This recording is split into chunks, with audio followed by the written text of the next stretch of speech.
If you like your dolls with a little bit of sugar and a whole lot of strange, you've come to the right place. Hey there, welcome to the Teeny Tinkers channel. I make doll and craft related content. Welcome to my Creepy Cute Doll Lab for our second episode of Creepy Tinkers. Now, I know Halloween is over, but it doesn't stop me from wanting to make all of the creepy cute things. I'm really on a kick with this, you guys. But my first bit of inspiration is a little bit Pan's Labyrinth hand-eye monster creature, and a little bit just loving butterflies and moths. Why have regular eyes when you can have butterfly wing eyes instead? This is some next level eyeshadow and eyeliner. I guess it would be winged eyeliner. I'm not gonna lie, getting these butterfly wings to sit nicely in the eye wells took some finessing. I've never tried to have parts come out of the eye wells like this, and I wanted to also make sure that they were thick enough to not snap or break, again, especially printed in small scale. I'm really happy with the result though, and I'm really excited for you all to see it all finished up and her literally all dolled up. So when I was sculpting the butterfly eyes for this first doll, I also went ahead and sculpted a second set that are going to be a magnet attachment. And this means that I can reuse these wings for any dolls I want, including dolls I already have. They are extremely simple in their jointing, and again, that is so I can print it at a super small scale like it's going to be printed today.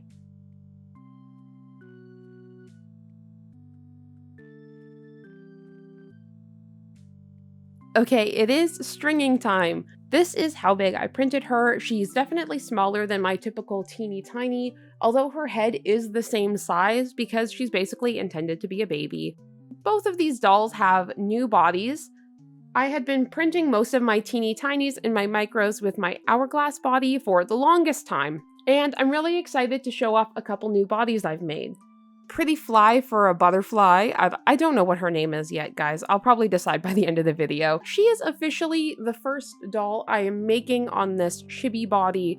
I have made chibi dolls before, but this one is more detailed. It is still single jointed through the knees and elbows because the goal for this body is to be able to print it in very, very small scale so I can have itty bitty little dolls.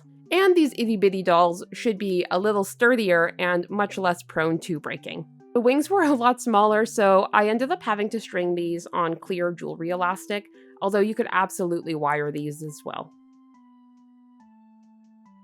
Time to paint! I laid out her undertones the same way I typically do for all of my face-ups. So that is kind of a mixture of yellow, purples, blues, oranges, pinks, and a little bit of brown. In a couple weeks, I'm going to have an entire tutorial for how I do my natural style face-ups step by step. So if you want to see my whole process, that's coming up and I hope it helps. Also, I think this is a good time to mention to everybody that my DIY shop has been updated. So on top of STLs, including super cute little add-ons and magnetic parts for your dolls, as well as kit prints and things for DIY, there's also knitting patterns and other tutorials and stuff are going to be coming soon. So if you're into that, make sure you check it out. You can watch me really sloppily paint this winged eyeliner. This brush was not doing what I needed it to do. There kept being like little hairs hanging off it. It was driving me absolutely crazy. It wasn't so bad though, because by doing the black wings first, I was able to then take the colors, which for me is this really beautiful purple from Vallejo, and then a pinky purple, also from Vallejo, and paint right up to the edges, which hid most of the streakiness. I tried to leave a little bit of a gap in between the wings and her eyes so that I can blend the eyeshadow up.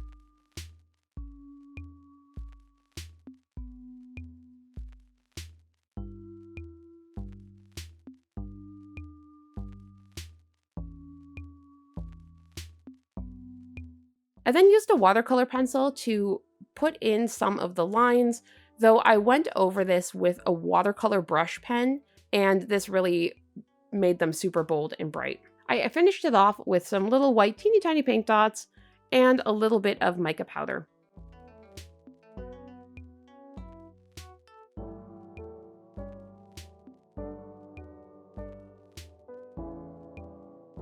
For For lashes, I decided an unconventional doll needs unconventional lashes.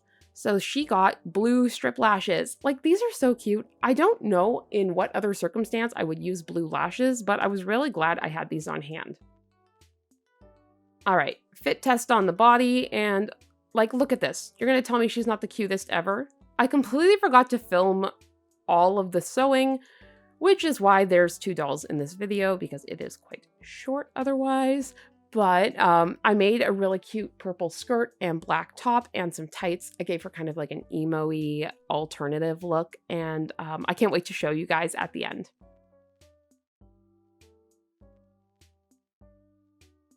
Moving on to our second doll.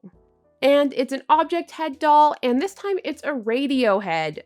Pun completely intended. I'm getting some really strong signals from this one, and I'm really tuning into the new bodies and shapes. It is also on a new body. This is kind of your standard flat-chested, pear-shaped body. There are so many of these floating around, and I just wanted to do my take on it and have one doll with this kind of body. Especially since I discontinued the V1 mid-size body from my cast doll line, I've been really pining for a pear-shaped body to use for dolls. This doll does have double jointed elbows and knees, and is just as articulated as most of my cast dolls. You might notice the knobs look a little kind of grungy. It's okay because we're going to paint over them, but I did also design this head in 1/4 scale, which is like 3 times the size of this, because this is like 12th scale. Is that the math? Is the math correct? I think it's okay. But ideally, when the doll is full size, these little knobs should turn. I'm also going to modify this head plate so I can add either a light or an image or both. I don't necessarily want it to be a whole thing, but I think it would be cool to have like your favorite song track or even like a little heart or something, like little emoji responses in there. I kept the paint job relatively simple and concentrated it on purples, blues, and pinks. Again, I forgot to film sewing, so we're going to skip right ahead and take a look at both dolls.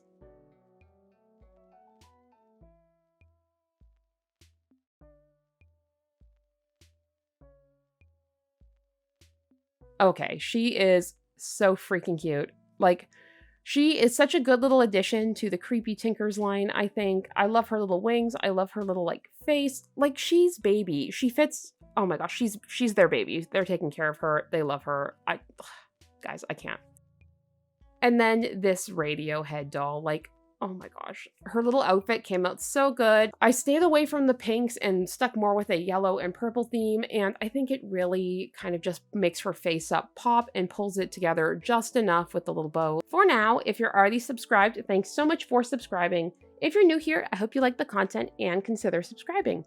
As always, I hope you have a fantastic day.